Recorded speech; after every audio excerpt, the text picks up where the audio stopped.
Hello అండి. అందరికీ నమస్తే. ఈరోజు వీడియోలో మనం వినబోయే కథ ఏంటో తెలుసుకునే ముందు మీరు కూడా నాదొక చిన్న రిక్వెస్ట్. కొత్తగా మన ఛానల్ చూస్తున్న వాళ్ళు తప్పకుండా ఒక లైక్ చేసి మీ ఫ్రెండ్స్‌కి, ఫ్యామిలీ మెంబర్స్‌కి షేర్ చేయండి. అలాగే ఇలాంటి మరెన్నో మంచి మంచి కథలు వినాలనుకుంటే ఛానల్‌ని వెంటనే సబ్స్క్రైబ్ చేసుకొని పక్కన ఉన్న బెల్ ఐకాన్‌ని క్లిక్ చేయండి. మరి ఇప్పుడు లేట్ చేయకుండా కథలోకెళ్ళిపోదాం. అప్పటికే రాత్రి 12 అయింది. మనోహర్‌రావుకి తన కోడలు శైలు అన్న మాటలే పదే పదే గుర్తొస్తున్నాయి. వాటిని మర్చిపోయి నిద్రపోదామని ఎంత ప్రయత్నించినా నిద్ర రావట్లేదు. ఇంతమంది నా వాళ్ళున్నారన్న మాటే కానీ వాళ్ళ మధ్య సంతోషంగా ఉండలేకపోతున్నాను. అయినా మహాలక్ష్మి బ్రతుకుంటే నాకు ఈ పరిస్థితి వచ్చేదా అని అనుకుంటూ బాధపడుతున్నాడు మనోహర్రావు. రాత్రంతా అదే విషయం గురించి ఆలోచించి ఎప్పటికో నిద్రలోకి జారుకున్నాడో. ఆ మరుసటి రోజు ఉదయం ఆలస్యంగా నిద్ర లేచాడు మనోహర్రావు. అప్పటికే కొడుకు కోడల ఆఫీసులకి, పిల్లలు స్కూల్లోకి వెళ్ళడానికి రెడీ అవుతున్నారు. కొడుకుతో ఏదో విషయం గురించి మాట్లాడదామనుకున్న మనోహరరావు, కొడుకు వాసు ఆఫీస్‌కి వెళ్ళే హడవులో ఉండటంతో సాయంత్రం ఆఫీస్ నుంచి వచ్చాక మాట్లాడదాంలే అనుకుని ఊరుకుండిపోయాడు. ఇంతలో వాసు తండ్రి దగ్గరకొచ్చి, నాన్న, ఉదయం కాఫీ తీసుకొచ్చేసరికి మీరింకా నిద్ర లేవలేదు. అందుకే ఫ్లాస్క్‌లో పోసి డైనింగ్ టేబుల్ మీద పెట్టింది శ్రావణి. మొహం కడుక్కొని కాఫీ తాగండి నాన్న. బ్రేక్‌ఫాస్ట్, మధ్యాహ్నం భోజనం కూడా టేబుల్ మీద సిద్ధం చేసింది. మేమిక ఆఫీస్‌కి బయలుదేరుతాం నాన్నా అని వాసు, శ్రావణి తమ ఇద్దరి పిల్లలు తీసుకొని ఆఫీస్‌కి బయలుదేరారు. ఆఫీస్‌కి వెళ్ళే దారిలోనే పిల్లల స్కూల్ ఉండటంతో రోజూ ఆఫీస్‌కి వెళ్ళే సమయంలో పిల్లల్ని స్కూల్లో దించి ఆఫీస్‌కి వెళ్తుంటారు వాసు, శ్రావణిలు. కొడుకు, కోడలు, పిల్లలు అందరూ వెళ్ళిపోయాక ఇల్లంతా నిశ్శబ్దంగా అయిపోయింది. మొహం కడుక్కుని డైనింగ్ టేబుల్ మీద పెట్టి ఉంచిన ప్లాస్టిక్‌లో నుంచి ఒక కప్పులో కాఫీ పోసుకొని తాగాడు మనోహరరావు. మనోహరరావుకి మళ్ళీ అదే ఆలోచన. 2 రోజుల క్రితం తన మామగారు లేడనుకుని శ్రావణి వాసుతో అన్న మాటలు. ఆ మాటలు విన్న దగ్గర నుంచి మనోహరరావుకి ఒక క్షణం కూడా అక్కడ ఉండాలనిపించట్లేదు. ఆ రోజంతా ఒంటరిగా కూర్చుని బాగా ఆలోచించి సాయంత్రం ఆఫీస్ నుంచి తన కొడుకు వాసు వచ్చాక, ఒరేయ్ వాసు, నాకు మన ఇంటికి వెళ్ళనుందిరా, రేపు బయలుదేరదాం అనుకుంటున్నాను అడిగాడు. తండ్రి మాటలకు వాసు, అదేంటి నాన్న, ఆ అమ్మ పోయి ఊర్లో ఒంటరిగా ఉండలేనే కదా మిమ్మల్ని ఇక్కడికి తీసుకొచ్చుకుంది, మళ్ళీ అక్కడికే వెళ్తానంటారేంటి అడిగాడు. అందుకు మనోహరరావు, లేదురా, మనసంతా ఏంటో బాధగా ఉంటుంది. మీ అమ్మ గుర్తొస్తుందిరా వాసు. మీ అమ్మ జ్ఞాపకంతో నిన్న ఉన్న ఇంట్లో ఉంటేనైనా మనసు కాస్త ప్రశాంతంగా ఉంటుందేమో, అందుకే వెళ్దాం అనుకున్నాను. నా గురించి అనవసరంగా కంగారు పడకురా వాసు, నాకేం కాదు. ఇంటి దగ్గర నన్ను చూసుకోవడానికి రంగడు, వాడి కొడుకు నాని ఉన్నాడు కదా, నా బాగోగులన్నీ వాళ్ళే చూసుకుంటారు. నేను ఊర్లోకొచ్చాను తెలిస్తే వెంటనే పరిగెత్తుకుంటూ రారు అన్నాడు మనోహరరావు. తండ్రి మాటలకు వాసు, ఏమో నాన్న, ఎప్పుడు మీ మొండితనం మీదే, చెప్తే వినరు కదా. సరే మీ ఇష్టం నాన్న, రేపు ఆఫీస్కి వెళ్లే ముందు మిమ్మల్ని బస్ ఎక్కిస్తానని వాసు అక్కడి నుంచి వెళ్ళిపోతుంటే, వాసు అని పిలిచాడు మనోహరరావు. వెనుకకు తిరిగి ఏంటి నాన్న అడిగాడు వాసు. ఇది తీసుకెళ్లి కొడులకివ్వరా అని ఓ 30 లక్షల రూపాయల చెక్కును కొడుకు చేతికిచ్చాడు. తండ్రి చెక్ ఇవ్వడం చూసి వాసుకు అర్థమైంది. అంటే నాన్న, ఆ రోజు శ్రావణి అన్న మాటలు విన్నట్టున్నారని. నాన్న, శ్రావణి మాటలేం పట్టించుకోకండి, తను మొదటి నుంచి అంతే, ఎదుటి వాళ్ళ గురించి ఆలోచించకుండా ఏది తోస్తే అదే మాట్లాడుతుంది అని తండ్రికి నచ్చ చెప్పాడు వాసు. లేదురా, తనేం తప్పుగా మాట్లాడలేదు. ఇల్లు కొనుక్కోవాలని ఆశపడటం శ్రావణి తప్పు కాదు కదరా. నీదా చిన్న ఉద్యోగం. మీరిద్దరూ ఉద్యోగాలు చేసి సంపాదించిందంతా పిల్లల పిల్లల ఫీజులకి, ఇంటి ఖర్చులకి సరిపోతుంది. వీటికి తోడు ఆఫీస్లో లోన్ తీసుకుని మీ ఆఫీసులకు దగ్గరగా ఉండేలా ఓ ఫ్లాట్ తీసుకురా వాసు. నువ్వు ఓ ఇంటివాడివైతే నాకు సంతోషమే కదా అన్నాడు మనోహరరావు. అందుకు వాసు, వద్దు నాన్న, ఈ చెక్కిని మీ దగ్గరే ఉండనివ్వండి. ఇప్పుడు ఇంటికంత తొందరే వచ్చిందని వాసు తండ్రి ఇచ్చిన చెక్కును తిరిగి ఇవ్వబోతుంటే, అదేంటి వాసు, ఇదిస్తే తీసుకోకూడదా అనడంతో, అది కాదు నాన్న అన్నాడు వాసు. మరి ఇంకేంటి, నా మాట విని చెక్కుని కోడలికివ్వు అన్నాడు మనోహరరావు. తండ్రి మాట కాదనలేక, సరే నాన్న అన్నాడు వాసు. అలా ఆ మరుసటి రోజు ఉదయం మనోహరరావు తిరిగి తన ఊరికి బయలుదేరాడు. మనోహరరావు ఇంటిని వదిలి వెళ్ళి 6 నెలలు కావడంతో ఇంటి ప్రాంగణమంతా, ఇంటి లోపలంతా దుమ్ము పట్టింది. ముందే ఇల్లు శుభ్రం చేస్తే కానీ లోపలికి వెళ్ళే పరిస్థితి లేదని నేను వచ్చే ముందే రంగడికి ఫోన్ చేయాల్సి ఉండే. రంగడు వస్తే ఎంతసేపట్లో ఇల్లు శుభ్రం చేస్తాడు కానీ అని మనోహరరావు జేబులో నుంచి ఫోన్ తీసి రంగడికి ఫోన్ కలిపాడు. ఫోన్ స్విచ్ ఆఫ్ అని రావడంతో మళ్ళీ ప్రయత్నించాడు. ఎన్నిసార్లు చేసినా స్విచ్ ఆఫ్ అని రావడంతో ఇప్పుడు ఎలా అని ఆలోచించి, సరే రంగడి ఇల్లు ఈ పక్కనే కదా, అలా ఓ 4 రోజులు పోయేస్తే సరిపోతుంది కదా అని ఇంటికి తాళం వేసి బయలుదేరాడు మనోహరరావు. అలా 5 నిమిషాలు నడిచి రంగడింటికి చేరుకుని తలుపు తట్టాడు. ఎవరో ఒక ఆవిడ తలుపు తెరిచి, ఎవరు కావాలి సార్ అడిగితే, మనోహరరావు రంగ లేడా అమ్మా అడిగాడు. అందుకావిడ ఏం మాట్లాడకుండా కన్నీళ్ళు పెట్టుకుంది. రంగ లేడా అడిగితే ఆవిడ అలా కన్నీళ్ళు పెట్టుకోవడంతో మనోహరరావుకి ఏమీ అర్థం కాలేదు. ఏమైందమ్మా, ఎందుకలా బాధపడుతున్నావు, రంగడెక్కడా అడిగాడు మనోహరరావు. లేడు సార్, మా తమ్ముడు చనిపోయి 2 నెలలు అవుతుంది అంది. అదేంటమ్మా, రంగడు చనిపోవడం ఏంటి, ఈ విషయం నాకు తెలియలేదే అన్నాడు మనోహరరావు. అవునయ్యా, మా తమ్ముడు 2 నెలల క్రితమే చనిపోయాడు అని చెప్పింది. ఎలా అమ్మా, నేను ఊరికి వెళ్లే ముందు వరకు కూడా రంగడు ఆరోగ్యంగానే ఉన్నాడు కదా, అంతలోనే ఏమైంది అడిగాడు మనోహరరావు. అందుకావిడ, అవును సార్, ఆరోగ్యంగా బాగానే ఉండేవాడు. కానీ 2 నెలల క్రితం ఓ రోజు రాత్రి పక్కూరికి వెళ్ళి తిరిగి వస్తుంటే యాక్సిడెంట్ జరిగింది. దెబ్బలు బాగా తగలడంతో అక్కడికక్కడికే ప్రాణం పోయింది సార్ అని చెప్తూ బాధపడింది. ఇంతకి మీరెవరమ్మా అడిగాడు మనోహరరావు. నేను రంగడు తోడబుట్టిన అక్కనయ్యా.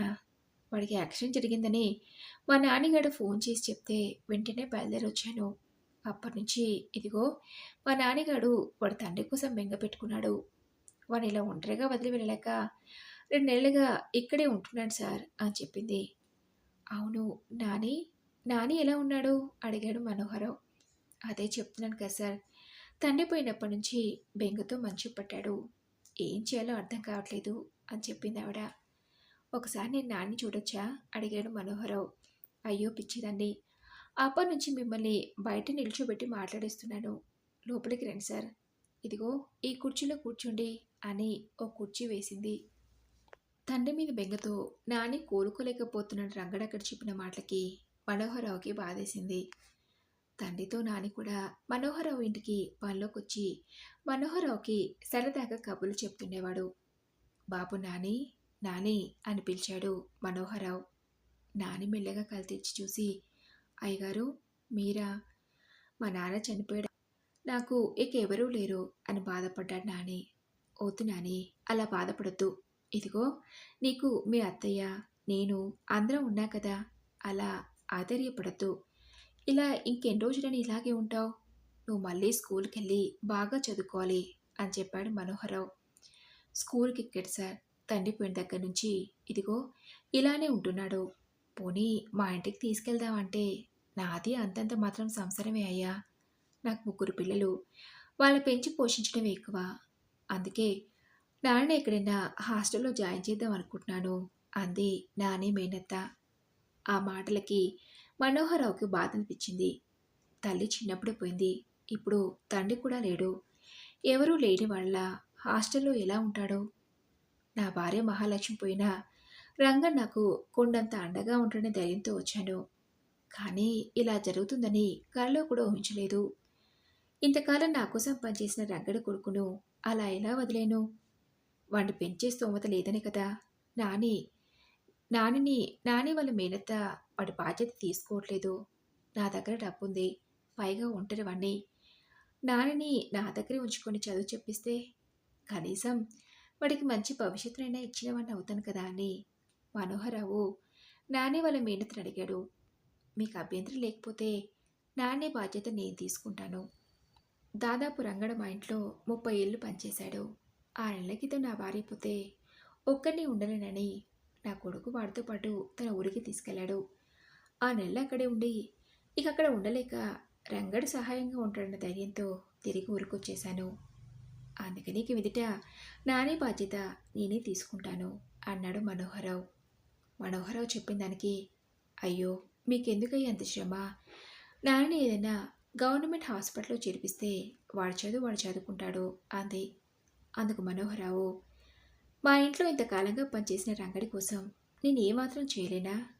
నాని ఉంటే నాకు కూడా నేను ఒంటరిగా ఉండనే బాధ ఉండదు కదా అన్నాడు మనోహరరావు. అందుకు నాని మేనత్త, సరే అయ్యా, మీ ఇష్టం. అప్పుడప్పుడు వచ్చి వాడిని చూసి వెళ్తుంటాను అని చెప్పడంతో నాని బాధ్యత మనోహరరావు తీసుకున్నాడు. ముందు ఇల్లంతా తెలిసిన వాళ్ళకి చెప్పి శుభ్రం చేయించాడు. ఇంట్లోకి కావలసిన సరుకులు, సామాన్లు తెప్పించి మనోహరరావు తానే స్వయంగా వంట చేసి నానికి పెట్టి తను ఓ 2 ముద్దలు తిన్నాడు. ఆ మరుసటి రోజు నానిని హాస్పిటల్లో చూపించాడు. వారం 10 రోజుల్లో నాని పూర్తిగా కోలుకున్నాక తిరిగి స్కూలుకి వెళ్ళడం ప్రారంభించాడు. నాని ఇప్పుడు 10వ తరగతి. సాయంత్రం నాని స్కూల్ నుంచి వచ్చాక ఇద్దరు కలిసి ఇంట్లో పనులు చేసుకోవడం, ఆ తర్వాత కొద్దిసేపు చదువుకోవటం, అలా నాని జీవితం మనోహరరావు దగ్గర సంతోషంగా సాగిపోతుంది. అలా కొన్ని రోజులు గడిచాక ఒకరోజు మనోహరరావుకు ఉన్నటువంటి ఆరోగ్యం పాడైంది. విపరీతమైన జ్వరంతో మంచంలో నుంచి లేవలేకపోయాడు. మనోహరరావునలా చూసిన నాని స్కూల్ మానేసి ఇంటి దగ్గరే ఉండి మనోహరరావు పూర్తిగా కోలుకునే వరకు అన్నీ దగ్గరుండి తనే చూసుకున్నాడు. మహాలక్ష్మి పోయిన తర్వాత మళ్ళీ నన్ను అంతగా ఆప్యాయంగా ఆదరించే వాళ్ళు ఎవరూ లేరనుకున్న మనోహరరావుని నాని అలా జాగ్రత్తగా చూసుకోవడంతో మనోహరరావుకి తన భార్య మహాలక్ష్మి గుర్తొచ్చి గతంలోకి వెళ్ళాడు. మనోహరరావు భార్య మహాలక్ష్మి, వాళ్ళకి 2 సంతానం, వాసు, ప్రణయ్. మనోహరరావు రెవెన్యూ డిపార్ట్మెంట్లో పనిచేసేవాడు. ఉద్యోగరీత్యా బదిలీలు ఉండేవి. ఉద్యోగంలో బదిలీ అయిన ప్రతిసారి పిల్లల్ని స్కూల్ మార్పించడం కష్టమవుతుందని మహాలక్ష్మి పిల్లల్ని చూసుకుంటూ తమ సొంతలోనే ఉండేది. అలా వాసు ఎంబీఏ పూర్తి చేసి ఓ ప్రైవేట్ కంపెనీలో ఉద్యోగం చేస్తున్నాడు. ప్రణయ్ ఇంజనీర్ పూర్తి చేసి ఎంఎస్ చేయడానికి ఎడ్యుకేషన్ లోన్ తీసుకొని అమెరికాకి వెళ్ళాడు. చదువు పూర్తయిన వెంటనే అక్కడే ఉద్యోగంలో చేరాడు. కొడుకులిద్దరికి ఉద్యోగం రావడంతో వాళ్ళకి తగిన సంబంధాలు చూసి పెళ్లి జరిపించారు మనోహరరావు, మహాలక్ష్మి దంపతులు. అలా కొంతకాలం గడిచి మనోహరరావు రిటైర్డ్ అయ్యాడు. ఇంతకాలంగా వృత్తిరీత్యా బదిలీలంటూ కుటుంబానికి దూరంగా ఉన్న మనోహరరావు ఇక మీదటైనా తన భార్య మహాలక్ష్మితో మిగిలిన జీవితాన్ని సంతోషంగా గడపాలనుకున్నాడు. కానీ అలా ఒక సంవత్సరం గడవకముందే ఓ రోజున్నట్టుండి మహాలక్ష్మి నిద్రలోనే కన్నుమూసింది. భార్యగా లేదనే విషయం మనోహరరావు తట్టుకోలేకపోయాడు. అలా 11 రోజులు గడిచి మహాలక్ష్మి దశదిన కర్మలు పూర్తయ్యాయి. వాసు తిరిగి ఊరికి వెళ్తూ తండ్రిని ఒంటరిగా వదిలేలేక తండ్రిని తనతో రమ్మని బలవంత పెట్టడంతో మనోహరరావు తన పెద్ద కొడుకు వాసుతో వెళ్ళిపోయాడు. వాసు భార్య శ్రావణి కూడా ఉద్యోగం చేస్తుంది.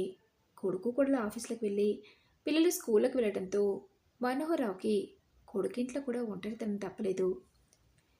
ఎలాగోలా అలవాటు చేసుకున్నా ఓ రోజు వాసు భార్య శ్రావణి మాట్లాడిన మాటలు మనోహరరావుకి బాధని కలిగించాయి. మీ నాన్న రిటైర్డ్ అవ్వగా వచ్చిన డబ్బులన్నీ తన దగ్గరే ఉంచుకోకపోతే మనకివ్వచ్చు కదా. మీ తమ్ముడిని ఇంజనీరింగ్ చదివించి ఎంఎస్ చేయించిన కోసం లోన్ తీసుకుని మరీ అమెరికాకు పంపించాడు. ఆ తర్వాత లోన్ డబ్బును తీర్చింది మీ నాన్ననే కదా. ఇక మీదట మీ నాన్న మన దగ్గరే ఉండబోతున్నాడు. ఆయన ఖర్చునంతా మనమే భరించాలి. మీ తమ్ముడు చదువు కోసం అంత డబ్బు ఖర్చు పెట్టినప్పుడు రిటైర్మెంట్ బెనిఫిట్స్ని మనకిస్తే తప్పేంటి? ఇప్పటి వరకు సొంత ఇల్లు లేక ఇలా కిరాయిలలో ఉంటున్నాం అన్న కోడలి మాటలు మనోహరరావుకి బాధని కలిగించాయి. కోడలు కోరుకున్నట్లే ఓ 30 లక్షల చెక్కు రూపంలో ఇచ్చి తిరిగి తన ఇంటికి వచ్చేశాడు. మనోహరరావుకి ఉద్యోగరీత్యా బదిలీనున్న కారణంగా ఇంటి దగ్గర మహాలక్ష్మికి పనుల్లో సహాయంగా ఉండడానికి రంగాన్ని పనిలోకి పెట్టుకున్నారు. ఇంటి పని, తోట పనులు, బయట నుంచి కూరగాయలు, సరుకులు తేవడం, పిల్లల్ని స్కూల్లో దించడం, తీసుకురావడం చేస్తూ రంగడు కూడా వాళ్ళ ఇంట్లో ఒక మనిషి అయ్యాడు. ఇంతకాలంగా సొంత మనిషిలో ఉన్న రంగడు పోవడం మనోహరరావుకి బాధను కలిగించింది. తన జీవితకాలం మా కుటుంబం కోసం పనిచేసిన రంగడి కొడుకు నాన్ని అలా ఎవరూ లేని వల్ల వదిలేయడం ఇష్టం లేక నాని పూర్తి బాధ్యత మనోహరరావు తీసుకొని నిర్ణయించుకున్నాడు. ఇంతలో అయ్యగారు, ఒంట్లో ఎలా ఉంది? నేను ఈరోజు కూడా స్కూల్కి వెళ్ళనంటే కోప్పడి పంపించారు. స్కూల్లో ఉన్నానన్న మాటే కానీ నా ధ్యాసంతా మీ గురించే, ఎలా ఉన్నారో ఏంటోనని అన్న నాని మాటలకు మనోహరరావు ఉలికిపడి, నేను బాగానే ఉన్నాను నాని. నా కోసం నువ్వు స్కూల్ మానేసి ఇంట్లో ఉండాల్సిన అవసరం లేదు. మనిద్దరికీ వంట కష్టమవుతుందని ఓ వంట వెన్ను మాట్లాడాను. రేపటి నుంచి పనిలోకి వస్తానంది. ఇక నువ్వు ఇంటి పనుల గురించి కంగారు పడకుండా బాగా చదువుకోవాలి అని చెప్పాడు మనోహరరావు. అలా చూస్తుండగానే కాలం కింద తిరిగి 13 సంవత్సరాలు గడిచిపోయాయి. నానే ఇప్పుడు డాక్టర్.